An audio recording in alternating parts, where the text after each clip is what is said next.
मित्रांनो, न्यू मधुर मराठी या चॅनलमध्ये आपलं स्वागत आहे। घरोघरी मातीच्या चुली या मालिकेच्या आजच्या एपिसोडमध्ये आता जानकी आणि ऐश्वर्या मुद्दामहून सामानावरून भांडण्याचं नाटक करतात। अखेर ऐश्वर्या म्हणते की ठीक आहे, मी आणते सामान, दे इथे यादी। तेव्हा आता जानकी तिच्या हातात ती वही देते आणि तिला नकळतपणे इशारा करते। आता ऐश्वर्या ती पिशवी आणि वही घेऊन बाहेर येते आणि त्यात वाचते आणि त्यात घाईने पाहते तर काय, जानकीने मेसेज लिहिलेला असतो की मेन रोड जवळ जी गल्ली आहे तिथे येऊन भेट। आता ऐश्वर्या लगेच निघते। तेव्हाच आतमध्ये जानकी म्हणते की बरं आई, मला बाजार समितीत मीटिंगला जायचंय, निघते मी। तेव्हा सुमित्रा विचारते की अगं पण तुला बरं वाटतंय ना? जानकी सांगते की हो आई, आणि वाटेत मी चॉकलेट वगैरे ठेव आलेच मी। ती तिथून निघून जाते। आता इकडे शरू तर मनातनं भलतीच खुश होते आणि म्हणते की अरे वा, जानकी आणि ऐश्वर्यामधलं भांडण दिवसेंदिवस वाढतच चाललंय, माझी एंटरटेनमेंट मात्र होते आणि ती खुश होत असते। आता इकडे जानकी ऐश्वर्या तर घराबाहेर पडलेले असतात, परंतु ऋषी घरी असतो। आता तो काहीतरी शोधत असतो, त्याला त्याचा पेनड्राईव्ह मिळत नसतो। बाजार समितीत मीटिंग असते, प्रेझेंटेशन द्यायचं असतं आणि त्याचा नेमके पेनड्राईव्ह हरवलेला असतो। सगळीकडे शोधाशोध सुरू असते। अखेर ड्रॉवरमध्ये त्याला तो जानकीचा पेनड्राईव्ह दिसतो। तो विचार करतो की हा कुठला पेनड्राईव्ह आहे, चेक करतो आणि तो पेनड्राईव्ह लॅपटॉपला कनेक्ट करतो आणि आता ऋषीला ते CCTV फुटेज दिसतं। त्यात शर्वरी देखील दिसते। शर्वरी आता कशा प्रकारे चेहरा झाकून पुढे जाते हे ऋषी पाहतो आणि धक्क्याने मनाशी विचार करतो की त्या रात्री शर्वरी हॉस्पिटलमध्ये काय करत होती आणि तेही असं चेहरा झाकून। एक मिनिट, ती तर सरळ नाण्यांच्या खोलीत गेली आणि अशी अचानक मध्येच कुठे गायब झाली? हा सगळा काय प्रकार आहे? हा पेनड्राईव्ह, त्यात हा व्हिडिओ, असं पुटपुटतच ऋषीला आता मागील काही आठवणी आठवत असतात। कशा प्रकारे जानकी एकदा म्हणाली होती की आई, नानांचा खून कोणी केलाय, कशासाठी केलाय आपल्याला काहीच माहिती नाहीये आणि ही सल अजूनही माझ्या मनात आहे। त्यानंतर जानकी एकदा म्हणाली होती, जर का शर्वरी वंशांनी गुन्हा केला असेल तर त्यांना असंच मोकळं सोडायचं का? आता ऋषी काहीतरी विचार करतो आणि उठलेलं असतो। त्याच वेळेला इकडे मेन रोड जवळच ऐश्वर्या जानकीची वाट पाहत असते। टेन्शनमध्ये म्हणते की जानकी अजून कशी आली नाही? एवढी मोठी रिस्क घेऊन तिने जर का मला इथे भेटायला बोलावलंय, याचा अर्थ हॉस्पिटलमध्ये नक्कीच काहीतरी हाती लागलंय। आणि इतक्यात घाईने जानकी पोहोचते। ऐश्वर्या विचारते की काय गं, इतका उशीर का लागला? तेव्हा जानकी सांगते की अगं ट्रॅफिक होतं। पुढे ऐशू म्हणते की बरं मला सांग, तू मला एवढी मोठी रिस्क घेऊन इथे भेटायला बोलावलंय, नक्की काय झालंय? तेव्हा जानकी सांगते की शर्वरी बन्सनबद्दल माहिती मिळाली आहे। त्या दिवशी त्या हॉस्पिटलमध्ये नानांना भेटायला गेल्या होत्या आणि कुणाला काही कळू नये ना म्हणून त्या दरम्यानचं CCTV फुटेज त्यांनी डिलीट केलं होतं। आता फुटेजमध्ये नक्की काय काय दिसलं ते सर्व काही जानकी ऐशूला सांगत असते। पुढे म्हणते की मला माहिती आहे, तू शर्वरी वंशनकडनं माहिती काढण्याचा पुरेपूर प्रयत्न करते, परंतु हे सगळं करत असताना तू बेसावध अजिबात राहू नकोस। त्या कुठल्या थराला जातील ना काहीच माहिती नाही। तेव्हा ऐश्वर्या म्हणते की डोंट वरी जानकी, मी पूर्ण काळजी घेते। मग मला आत्ता निघायला हवं, जर उशीर झाला तर तिला संशय येईल। जानकी म्हणते की हो, मला देखील बाजार समितीत जायचंय, जा तू काळजी घे, आणि दोघीही आपापल्या मार्गाने निघतात। त्याच वेळेला इकडे शरू तर निवांतपणे रूममध्ये बसलेली असते। तेव्हा ऋषी येऊन डोअरवर नॉक करतो। ती बोलते की अरे दादा, ये ना ये। ऋषी आतमध्ये येतो। ती म्हणते की बस। तो रागात असतो, म्हणतो की मी इथे बसायला नाही आलोय, मला तुझ्याशी बोलायचंय। ती म्हणते की हरकत नाही, बसून बोलूया ना। ऋषी आता धडकपणे विचारतो की नाना गेले त्या रात्री तू हॉस्पिटलमध्ये का गेली होतीस? आता ही शरू अतिशय स्मार्टली उत्तर देते की अरे जर मी हॉस्पिटलला गेले तर मग नानांना भेटायलाच गेले असेल ना। तेव्हा ऋषी म्हणतो की चेहरा लपून। आता शरू जरा चाचरते, नक्की काय म्हणायचंय असं विचारते। तेव्हा तो बोलतो की मी काय म्हणतोय, काय विचारतोय हे तुला चांगलंच कळतंय शरू। बघ शरू, नाटकं करू नकोस, जे काही असेल ते खरं खरं सांग, बोल, का गेली होतीस तिथे? तेव्हा ही शरू म्हणत असते की अरे मे बी मला थंडी वगैरे वाजत असेल, नाही आठवते आत्ता मला। आता मात्र ऋषी चिडतो आणि म्हणतो की याचा अर्थ तू खरं सांगणारच नाहीये, तर जर तू खरं बोलणार नशील ना तर मी सगळ्यांसमोर खरं खोटं करेन हं शरू। आता ही शरू मात्र अतिशय स्मार्टली खाली बसल्या बसल्या मोबाईलमधली रेकॉर्डिंग ऑन करते। त्यानंतर ती उठते आणि आणि साळसूतपणे ऋषीला म्हणत असते की दादा, हे बघ, मला खरंच कळत नाहीये तू हा प्रश्न मला का विचारतोय ते. ऋषी मात्र भडकतच म्हणतो की पुरे आता बस, हे बघ मला सांग, त्या दिवशी हॉस्पिटलमध्ये नानांना भेटायला का गेली होतीस? तेव्हा आता ही शरू नाटकं करत बोलते की दादा, अरे तू माझ्यावर डाऊट घेतोय. तो म्हणतो की म्हणजे तुला खरं सांगायचंच नाहीये तर हे बघ, हरकत नाही, मी तुला नक्की काय घडलं याचा विचार करायला वेळ देऊच शकतो. आज संध्याकाळपर्यंत जे काही घडलं ना ते मला खरं खरं सांग, नाहीतर हाच प्रश्न मी तुला घरच्यांसमोर विचारेन आणि मग तुला खरं खरंच सांगावंच लागेल. असं बोलून ऋषी तिथून निघून जातो. आता या शरूच्या तळपायाची आग तर मस्तकात जाते. तनतन करत ती दरवाजा बंद करते आणि बोलू लागते की कसं शक्य आहे हे? त्या रात्री मी हॉस्पिटलला गेले ही गोष्ट दादाला कशी कळली? त्याने हॉस्पिटलचं CCTV फुटेज चेक केलं असेल का? पण मी तर ते डिलीट करायला सांगितलं होतं. या प्रश्नाचं नक्की काय उत्तर देऊ मी त्याला? मला काही कळतच नाहीये. असं शर्वरी टेन्शनमध्ये बोलत असते तेव्हाच तिला राहुलचा कॉल येतो. ती म्हणते की बरं झालं राहुल तू कॉल केला. अरे इथे मोठा प्रॉब्लेम झालाय. आता दादा आला होता आणि तू हॉस्पिटलमध्ये का गेली होतीस, चेहरा का लपवला होतास असं विचारत होता. जर का मी उत्तर दिलं नाही तर हाच प्रश्न सगळ्यांसमोर विचारेन अशी धमकी देऊन गेलाय तो मला. अरे मी काय सांगू? नाही, दादाला थांबवायलाच हवं. मला असं वाटतंय की ती वेळ आलीये, ॲक्शन घ्यायला हवी. असं बोलून ही शर्वरी आता फोन कट करते. त्याच वेळेला ऋषी मात्र बाजार समितीकडे जात असतो. तो कार ड्राईव्ह करत असतो, परंतु मनात मात्र तेच विचार असतात. शर्वरीचं ते फुटेज त्याला पुन्हा पुन्हा आठवत असतं.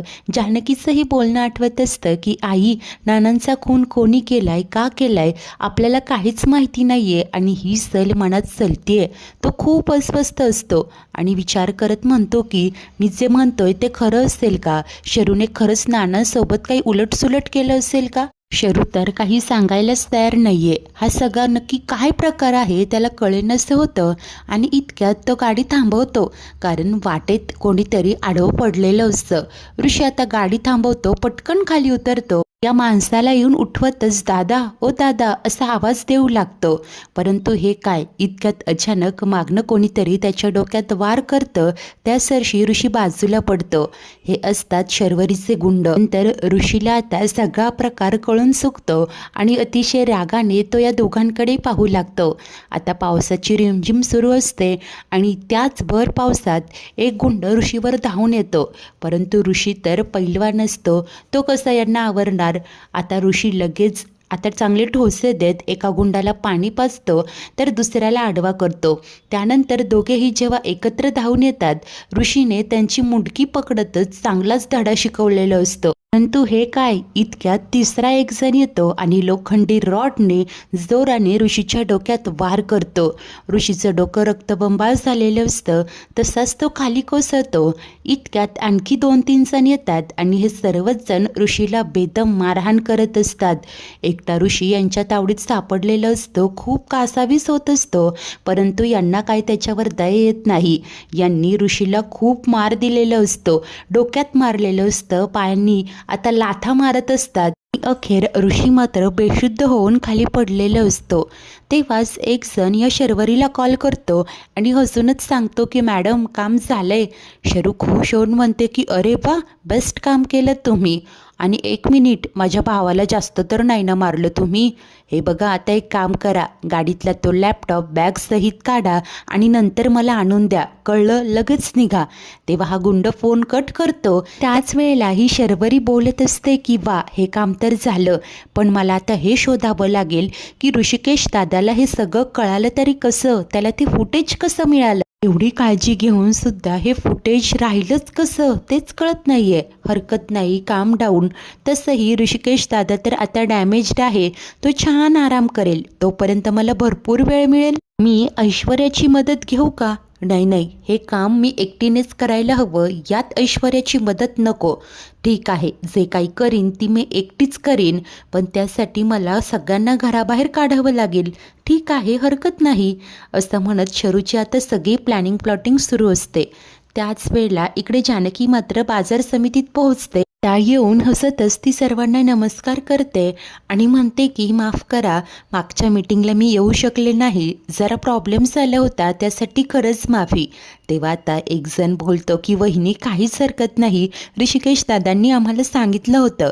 तेव्हा जानकी विचारते की ऋषिकेश तर माझ्या आधीच निघाले होते, काय झालं? तेव्हा आता ते सांगतात की ऋषिकेश दादा एक पेनड्राईव्ह विसरले होते, तोच आणायला गेलेत. जानकी विचारते की काय झालंय? तेव्हा एक जण सांगत असतो की आम्ही एक प्रोजेक्ट बनवतोय, मोरिंगा पावडर, कांदा लसणीची पावडर, या सगळ्याचा आम्ही प्रोडक्ट करून बाहेर एक्सपोर्ट करणार आहोत. आणि याचाच प्रोजेक्ट रिपोर्ट आम्ही त्यांना दिला होता आणि बहुतेक तेच घरी विसरले, म्हणूनच तर. तेव्हा आता जानकी म्हणते की हो हो, ही आयडिया तर खूप चांगली आहे ना, आजच्या बिझी शेड्यूलमध्ये ग्राहकांना याचा खूप फायदा होईल आणि जर डिमांड वाढली तर शेतकऱ्यांचाही फायदा होईल. की आता या प्रोजेक्टचा स्टडी करणार असते आणि नंतर बघूया आपण काय ते, असं ती सर्वांना सांगते. तेव्हा आता कुणाची काहीच हरकत नसते. जानकी म्हणते की खरं तर आता मीटिंग सुरू करायला हवी, पण ऋषिकेश आले नाहीये, त्यांच्याशिवाय काही महत्त्वाच्या मुद्द्यांबद्दल बोलता येणार नाही. त्यामुळे जानकी ऋषीला कॉलही करते, पण तो काही फोन उचलत नाही. तेव्हा ती सर्वांना सांगते की हरकत नाही, आपण मीटिंगला सुरुवात तरी करू, मागच्या मीटिंगमधले काही मुद्दे राहिलेत, आपण ते एकदा डिस्कस करून घेऊ, असं म्हणत जानकीने आता सुरुवात केलेली असते. आता बाजारभावाबद्दल ती सर्वांशी बोलत असते. त्याच वेळेला इकडे ऐश्वर्या घरी पोहोचते. तिच्या हातात सामानाच्या पिशव्या असतात. ती म्हणते की शर्वरी जरा हेल्प कर ना. शरू पुढे होऊन तिची मदत करते आणि हळू आवाजात तिला म्हणते की मी तुझी मदत केली ना, आता तू हेल्प कर ना. आईला आणि अवंतिकाला कुठेतरी बाहेर घेऊन जा ना, मार्केटमध्ये कुठेही. तेव्हा इशू विचारते की पण का? शरू सांगते की आत्ता हे सांगायला वेळ नाही आहे, प्लीज मदत कर ना. तेव्हा अखेर नाविलाजाने ऐश्वर्या होकार देते आणि त्यानंतर ती सुमित्रेजवळ येते. त्या सुमित्रेला म्हणते की आई, अहो देवी आईची ओटी भरण्यासाठी तुम्हाला साडी हवी होती ना. सुमित्रा म्हणते की हो ग, काय झालं? तेव्हा ऐश्वर्या सांगते की अहो मी आत्ताच मार्केटमधून आले ना, काय छान छान कलेक्शन आलंय, जाऊया का आपण? आता तेव्हाच अवंतिकाही आलेली असते. ही शरू तिला म्हणते की अवंतिका, तू सुद्धा जा ना आईसोबत, तू छान चॉईस करशील साडी, अगं तेवढाच तुला चेंज मिळेल. तेव्हा ही सुमित्रा म्हणते की हो, आणि शरू अगं तू तरी कशाला एकटी घरी थांबतेस, चल ना. तेव्हा शरू कारण देत बोलते की आई, मला तर आवडलं असतं, पण राहुलचं एक पार्सल येणार आहे, ते कलेक्ट करायला मला थांबावं लागेल ग. आणि त्यामुळे आता शरू एकटीच घरी थांबते. सुमित्रा, अवंतिका आणि ऐश्वर्या तिघीही जात असतात. सुमित्रा म्हणते की अगं मला तर विसरच पडला होता, बरं झालं ऐश्वर्या तू लक्षात दिलं ग. आणि या बाहेर पडतात. तर शरूच्या डोक्यात काहीतरी शिजत असतं.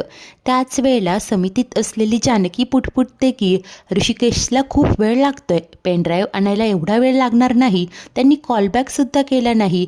आणि ती पुन्हा एकदा ऋषीशी संपर्क करण्याचा प्रयत्न करते, पण काही उपयोग होत नाही. अखेर ती सर्वांना सांगते की खरं तर ऋषिकेश नाहीये, मला पुढची मीटिंग कंटिन्यू करता येणार नाही, मी जाऊन एकदा बघून येऊ का? खरं तर कुठे अडकले असतील का, मी त्यांना घेऊनच येते, प्लीज थोडा वेळ द्या.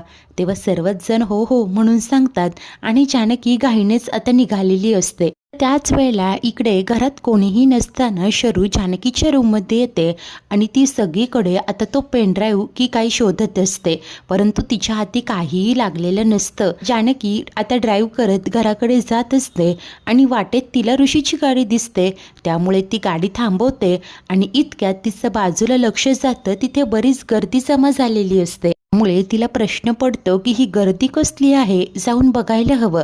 जानकी आता खाली उतरते, रिमझिम पावसामुळे छत्री ओपन करते आणि त्या दिशेने जात असते. तेव्हाच घरी असलेली ही शर्वरी येते अवंतिकाच्या खोलीत. इथे देखील ती आता काहीतरी शोधाशोध करतच असते. तेव्हाच इकडे जानकी आता एका व्यक्तीला विचारते की दादा काय झालंय? तेव्हा तो कोणाला तरी डोक्याला खूप मार लागलाय हे तिला खुणावत सांगत असतो. आणि इतक्यात बाजूने जात असलेली ऐश्वर्या आणि अवंतिकाची गाडीही तिथे थबकते. अवंतिका म्हणते की दादा गाडी थांबवा, 1 मिनिट. आता त्या सरशी गाडी थांबते. अवंतिका म्हणते की दादा आणि वहिनींची गाडी इथे काय करतेय? ऐश्वर्या आणि सुमित्रा देखील बाहेर असलेल्या त्या गाड्या पाहतात. अवंती म्हणते की बघा ना केवढी गर्दी जमली आहे तिकडे, खाली उतरून बघायला हवं काय ते. आता ऐश्वर्या मात्र मनातनं घाबरते. या शर्वरीने मला बाहेर का पाठवलं असेल आणि जानकीची गाडी इथे काय करते, नक्की काय झालं असेल. त्याच वेळेला जानकी मात्र ऋषीच्या दिशेने जात असते. मित्रांनो, आजचा एपिसोड तर इथेच संपतो. तर पुढील भागात जानकी पुढे येते आणि तिला ऋषीच्या हातातलं घड्याळ दिसतं. घाबरूनच ती गर्दीतनं वाट काढत पाहते तर काय, समोर निश्चित पडलेला ऋषी तिला दिसतो. तो जखमी असतो. जानकी रडतच ऋषिकेश असं म्हणत आता खूप घाबरून जाते. सुमित्रा, अवंतिकाही आलेले असतात.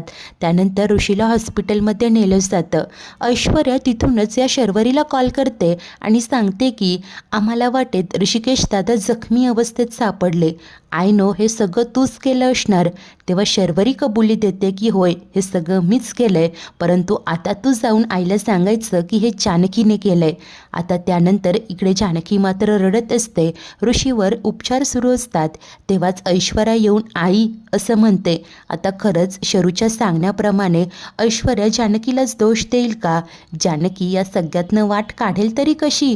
अखेर शरूचा आणि जानकीचा आमनासामना कसा होणार पाहणे उत्सुकतेचे ठरेल. अशाच नवनवीन भागांच्या डेली अपडेट्ससाठी आपल्या न्यू मधुर मराठी या चॅनलला नक्की सबस्क्राईब करा. धन्यवाद.